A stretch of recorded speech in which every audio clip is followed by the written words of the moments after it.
Greetings, Culture Warriors. It is I, Jeff Vieira, author of Culture is Everything, and your host for this latest dispatch from the front. Today, we're going to dive deep into the waters of political correctness, as is our wont, and examine a news story in light of cultural values. Now, generally speaking, we look at cultures and the cultures of companies and organizations, and we also pull back and take a wider look at some societal cultural values, especially where there's conflict, and I think you're going to see that today. This story from Sporting News: Redskins name change to be announced Monday, reports say. Tom Gatto is your author. Washington's NFL squad is about to be the team formerly known as the Redskins. An announcement on a new nickname and logo is expected Monday morning. Sports Business Journal and USA Today reported Sunday night. Washington management will retire the Redskins name, the report said. It was not immediately known what the new nickname will be, but speculation last week centered on Warriors, Red Tails, and Red Hawks. ESPN's Adam Schefter reported last week that the new name would contain no Native American imagery. The planned announcement marks a rapid change of position by team owner Daniel Snyder, who has been adamant about keeping the nickname that has been part of the franchise since 1933, when the played in Boston and was renamed from Braves. Okay, yet again another example of editors no longer having a culture of doing their job. The push to change the name gained momentum when major corporations, including FedEx, which was founded by Redskins minority owner Fred Smith, pledged not to invest with the Redskins. FedEx has naming rights to the Redskins Stadium in Landover, Maryland. The team announced soon after that it will conduct a thorough review of the nickname. Washington coach Ron Rivera said recently that he has been speaking with Snyder about a new name for the team. Rivera expressed his preference for the team to have a military tie-in of some kind. Red Tails would honor the Tuskegee Airmen, the all-black aviator unit that fought in World War II. What to make of this latest example of corporate cowardice and kowtowing to the leftist minority, extreme minority in the United States of America? This has been in place since 1933. Okay, that's 87 years. It's a long time. Now, the world was very different in 1933. For one thing, owners of sports teams back then, generally speaking, had coyones. Something very different from the case today. Ask yourself a question. Why now? This Redskins kerfuffle comes up periodically because social justice warriors in the media dislike having to say Redskins when they do play-by-play. Some of them in the past have said they just referred to it as the Washington team, as clunky and socialist a formulation as you could ever find. Typical. So why now? Well, obviously, George Floyd. George Floyd, that famous Native American. Oh, wait a second. George Floyd wasn't Native American. George Floyd was African American. So why is this coming up now? What has come up lately with regard to Native Americans and discrimination which would lead to this act? The answer is absolutely nothing. What has happened is socialists continue to feel their power. They're dissatisfied with their ability to keep this country locked down for this bogus pandemic. It's already receded. It's no longer even qualifies as a pandemic. And yet, they have to keep things locked down so that they can trot the corpse of Joe Biden successfully to Election Day without him ever stepping on a stage with Donald Trump for debate. That's all it is. And so now this is the latest distraction thrown out to keep the ball rolling, if you will.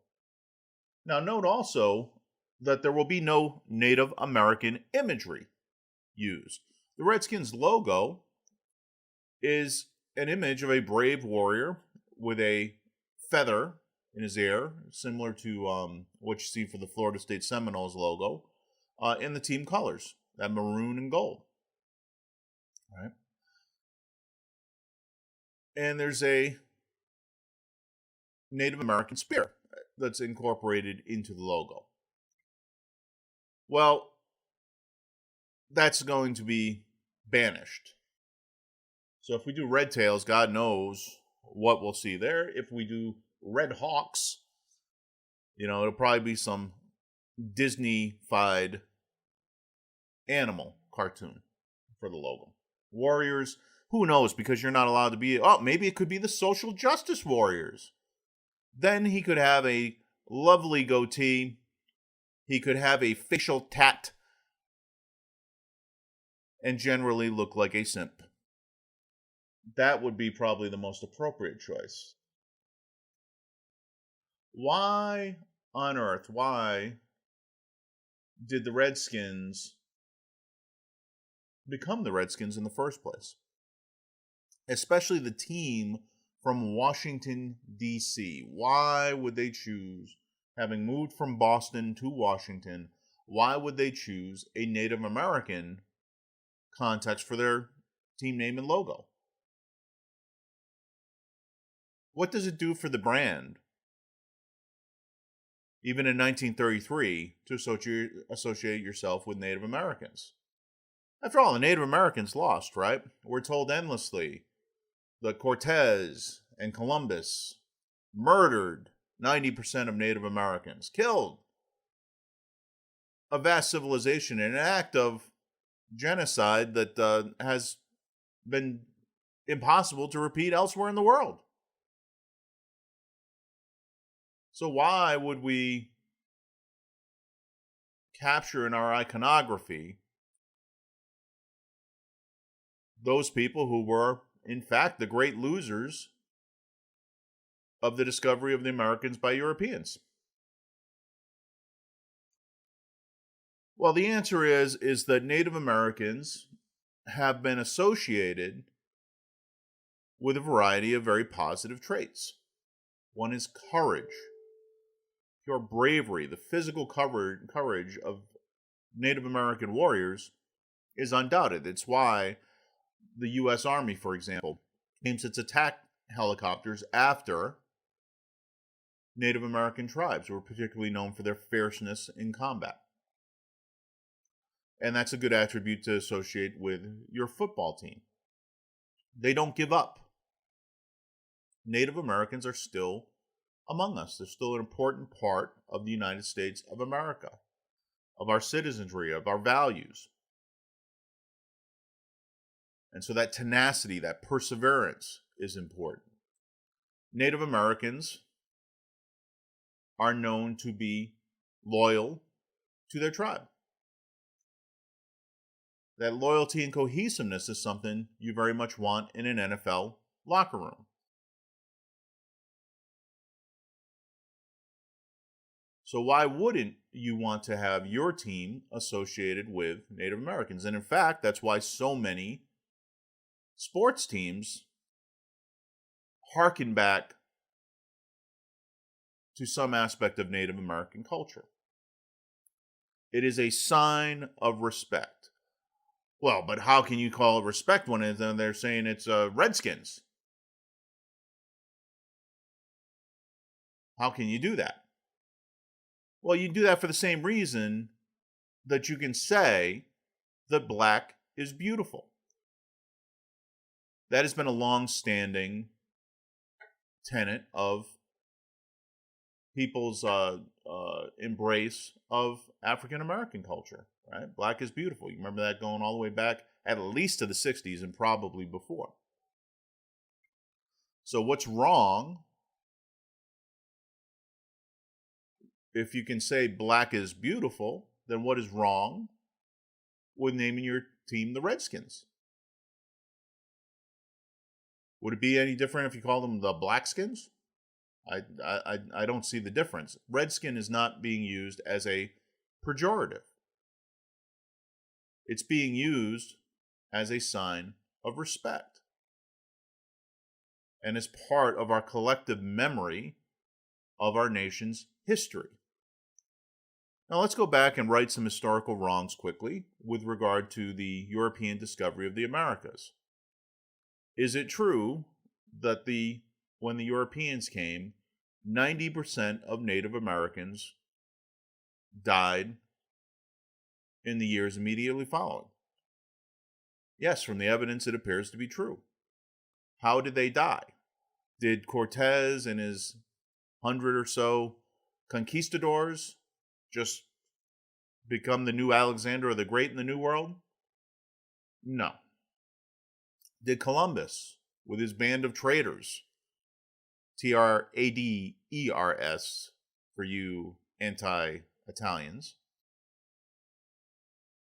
did Columbus just roll over and starve the Indians from sea to shining sea? The answer is no, of course not. What happened was the Europeans unintentionally and beyond their knowledge, they had no germ theory. The Europeans, when they came, brought with them diseases, mild diseases to which they had developed immunity over the years. How did they develop this immunity? Well, it came about with the rise of European agriculture because they domesticated animals to help with agriculture, and they lived with those animals. Remember the manger from the Bible? That was a place where the animals were fed. The animals lived in close proximity to humans, and as we see with things like the Wuhan virus, animals can sometimes transmit viruses from the animal kingdom to humanity. As this happens down the decades and centuries, we develop antibodies to those things. To the point where if you encounter a people who have no such history of domestication of animals, animal husbandry, who do not live in cities, because agriculture also enabled that to happen, so they don't have close proximity to one another generally, they're in tribal units, and they don't have domesticated animals, so they're not in close proximity to these animals to get disease. They're living a hunter-gatherer lifestyle, essentially. And it doesn't involve that kind of ongoing, easy proximity to cattle and pigs and that sort. So what happens when people are introduced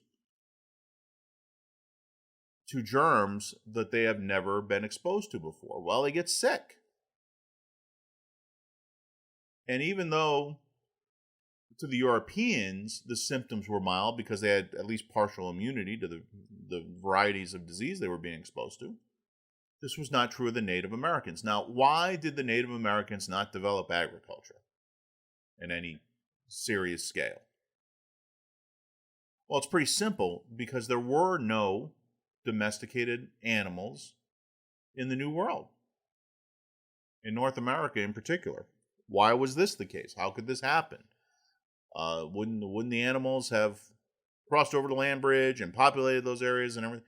And the answer is an actual quirk of geologic and cosmic history that was called the Younger Dryas. During the last ice age, you had an ice sheet covering most of North America. About 13,000 years ago, something happened which led to the dissolution of that ice sheet, but also appears to have killed off all of the animals greater than about 100 pounds, killed off the Clovis people who were living in some quantity in the New World at that time. Killed them all off. Where are they? They're nowhere present. They didn't pass on their genes. So something happened at that time 13,000 years ago, which led to the New World essentially being depopulated of those kind of animals.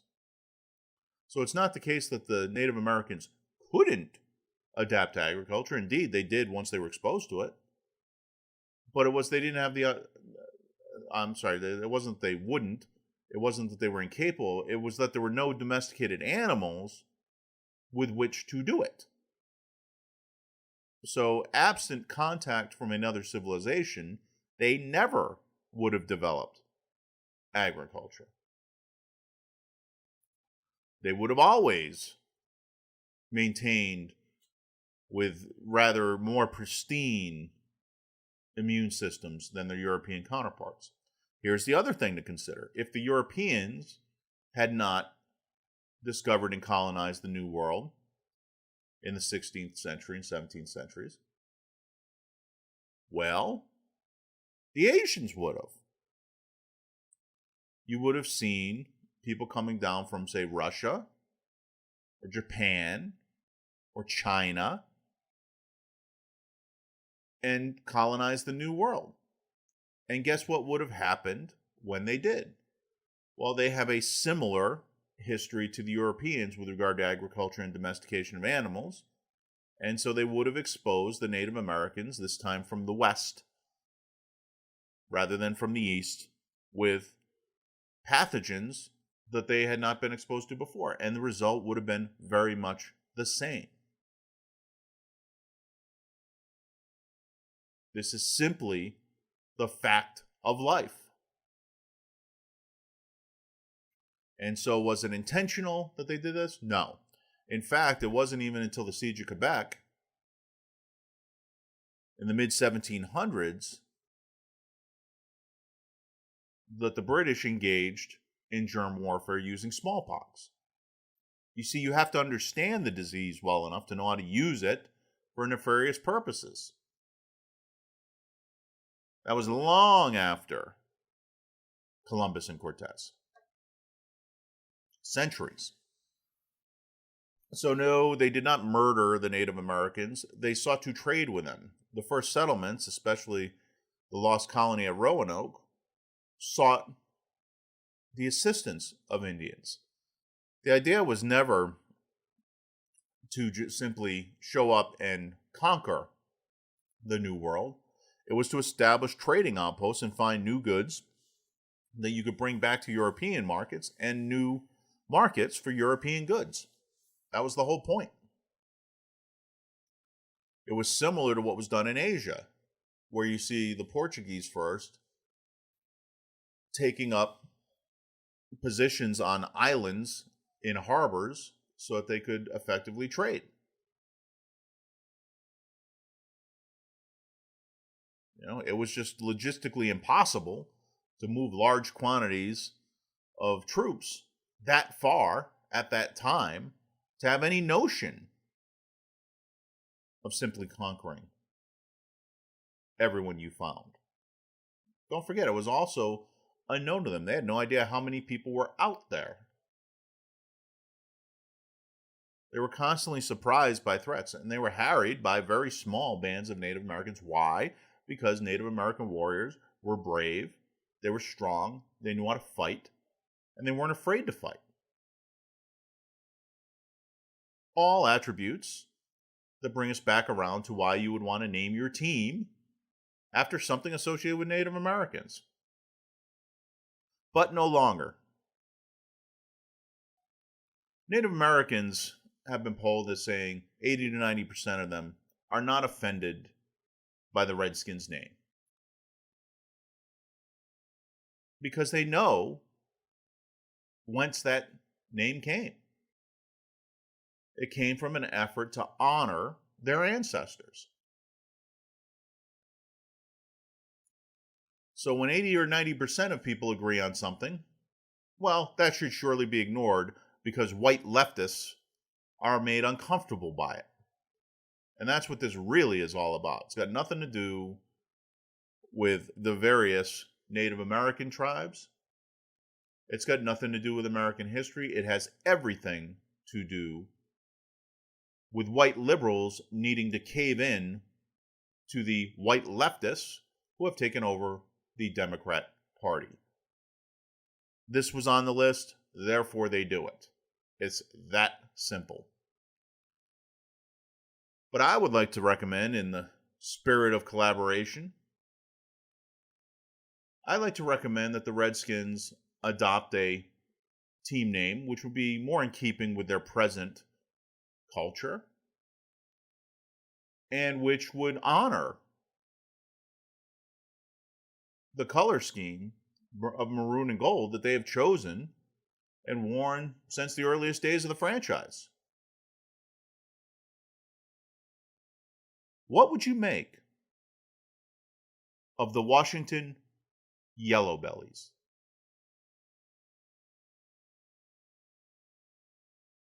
Thank you and have a great day.